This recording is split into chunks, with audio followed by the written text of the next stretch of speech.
Hello friends, my kitchen my રેસિપીમાં આપનું સ્વાગત છે। આજે આપણે બનાવીશું એકદમ ટેસ્ટી અને સ્વાદિષ્ટ એવી જલેબી।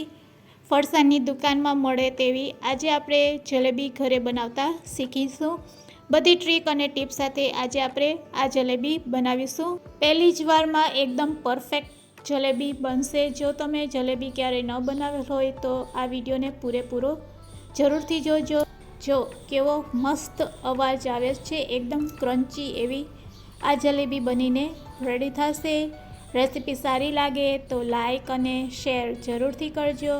અને જો તમે મારી ચેનલ ઉપર નવા હોય અને મારી ચેનલને હજુ સબસ્ક્રાઈબ ન કરેલ હોય તો અત્યારે જ સબસ્ક્રાઈબ કરી બાજુનું બેલ બટન દબાવવાનું ભૂલશો નહીં, જેથી કરીને તમને મારા નવા વિડીયોનું નોટિફિકેશન મળતું રહે। તો સૌપ્રથમ આપણે ચાસણી રેડી કરીશું। તેના માટે આપણે વાટકીના મેઝરમેન્ટથી સવા વાટકી ખાંડ લેશું। સવા વાટકી ખાંડની સામે આપણે તે જ વાટકીના મેઝરમેન્ટથી પાણી લેશું।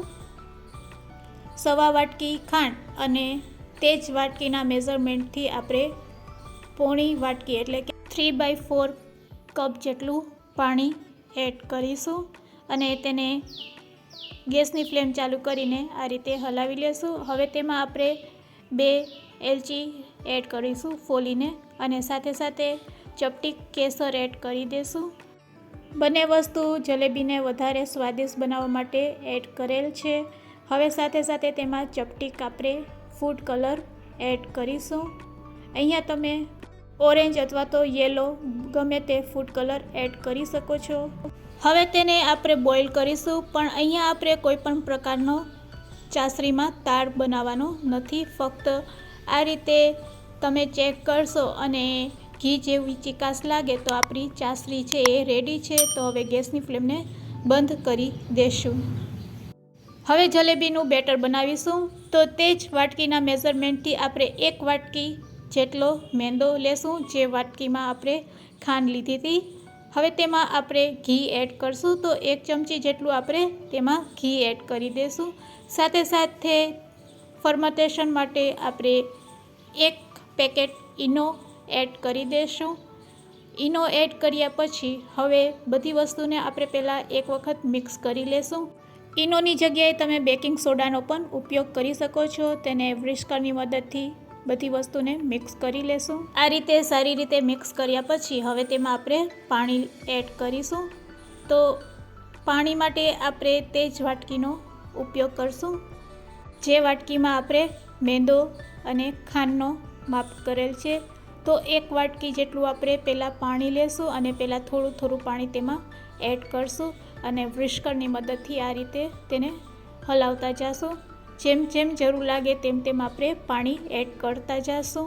તો આ રીતે આપણે એક બેટર રેડી કરવાના છે। તો અહીંયા પાણીનો મેઝરમેન્ટ કહું તો 1 વાટકી જેટલું પાણીની જરૂર પડશે અને તેને આ રીતે આપણે સારી રીતે 2 મિનિટ ફેટી લેશું, જેથી કરીને આપણું બેટર બનીને રેડી થશે।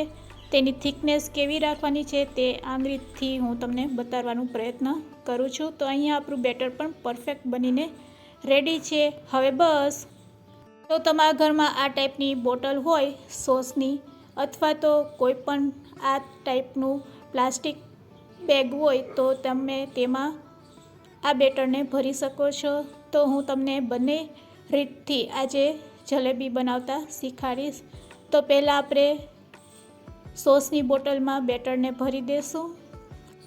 થોડુંક બેટર આપણે રાખી દઈશું, જેનાથી આપણે પ્લાસ્ટિકની બેગમાંથી કઈ રીતે જલેબી બનાવી તે પણ શીખી લેશું। તો આ રીતે બોટલમાં થોડુંક બેટર આપણે ભરી અને તેને આ રીતે બંધ કરી ઉપરની કેપને દૂર કરી લેશું। તો અહીંયા આપણી બોટલ રેડી છે। આ બાજુ આપણે ગેસની ફ્લેમ ચાલુ કરીને ઘીને ગરમ કરી લેશું। હવે તેમાં આપણે જલેબી બનાવીશું। તો બસ આ રીતે અંદરથી બહાર અને પછી અંદર એ રીતે આપણે જલેબી પાડીશું।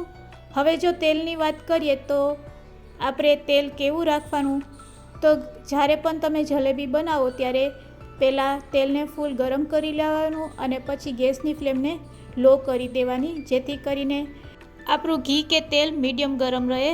મીડિયમ તેલમાં કે ઘીમાં તમે તળશો તો જલેબી આપમેળે તળાઈને ઉપર આવી જશે. તળાઈને સહેલાઈથી ઉપર આવે તો સમજવું કે આપણું ઘી છે એ અથવા તો તેલ છે એ બિલકુલ બરાબર છે તળવા માટે. જલેબીને પલટાવવા પહેલાં આપણે ગેસની ફ્લેમને થોડીક હાઈ કરી લેશું. તો મીડિયમ ટુ લો ફ્લેમ ઉપર આ જલેબીને આપણે તળી લેશું. અને જ્યારે તમે જલેબીને તળતા હશો ત્યારે તમને ખ્યાલ આવી જશે કે આપણી જલેબી છે એ સરસ તળાઈને રેડી છે. આ બાજુ ઘીમાંથી કાઢી અને તેને તરત જ આપણે ચાસણીમાં એડ કરી દઈશું. હવે આપણે ચાસણીને કેવી ગરમ રાખવાની છે તેની વાત કરીએ તો આપણી ચાસણી છે એ નવસેકું ગરમ હોવી જોઈએ. ના તો ફૂલ ગરમ ના તો ફૂલ ઠંડી એવી ચાસણીમાં આપણે રેડી કરેલી જલેબીને એડ કરતા જશું અને 1 મિનિટ માટે તેને તેમાં જ રાખીશું.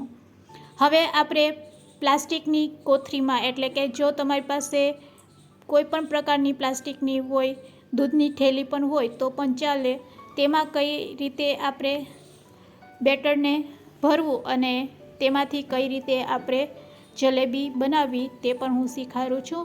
તો આ રીતે ગ્લાસ ઉપર આપણે તે પ્લાસ્ટિકની કોથળીને રાખી દેવાની આ રીતે અને તેમાં બેટર ભરી લેવાનું, જેથી કરીને બેટર છે એ એક બાજુ આ રીતે રહે અને તેને આ રીતે આપણે ફોલ્ડ કરી લેશું.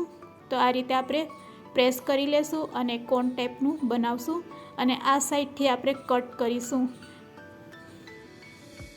આ રીતે કાતરથી તેને કટ કરી લેશું અને પછી બસ પ્લાસ્ટિકની થેલીથી આ રીતે આપણે જલેબી પાડીશું. તો તેનાથી પણ ખૂબ જ સહેલાઈથી જલેબી પડી જાય છે. તમે જોઈ શકો છો આપણું ઘી છે એ મીડિયમ ગરમ હોવું જોઈએ તો જ જલેબી ઉપર આવશે.